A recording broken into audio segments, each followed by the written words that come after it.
I love the idea you proposed to try and get money back into the market, which is you said, look, we should give everyone $1,000 every 2 weeks, use it or lose it. It like disappears if you don't spend it within 14 days.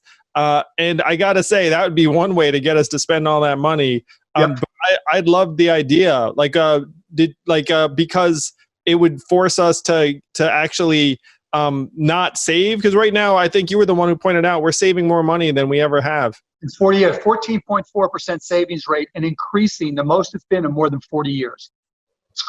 And so if everybody's saving money, then nobody's spending it. And, this all comes down to confidence, Andrew. And, people aren't going to spend money unless they're confident that they're going to be able to either get a job or keep a job. There's just so much uncertainty. And we're past the point now of just giving people the money. We've got to get to a point now where we've got to have people spending money and get that multiplier effect. And what I suggested was that we did it a little bit to do it a little bit different than the stimulus checks, the $1,200 that we give, because people saved a lot of that where they could. But the one place that we missed in that $1,200, college kids. They weren't eligible for that for the most part. Yeah. Who spends all their money? College kids, right? Because they have everything they've got to spend. I mean, and they're not savers. And so what I proposed was starting with college kids and effectively the same eligibility otherwise for the $1,200, you would get a debit card.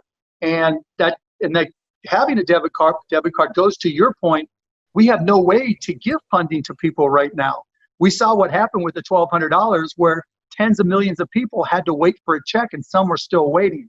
So as a country, we need to have an ability to direct deposit to every citizen, right? Because if and when this happens again, that problem needs to be cured in advance. But I digress. But what I was proposing is a debit card where effectively $1,000 every 2 weeks for 2 months, and you have to spend it in 10 days. Doesn't matter what you spend it on, but you have to spend it.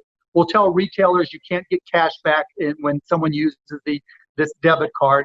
And then let them go out there and spend where they may. If it's rent, if it's food, whatever. I love it, man. We should call it the Cuban card. He'd be the most popular man in the country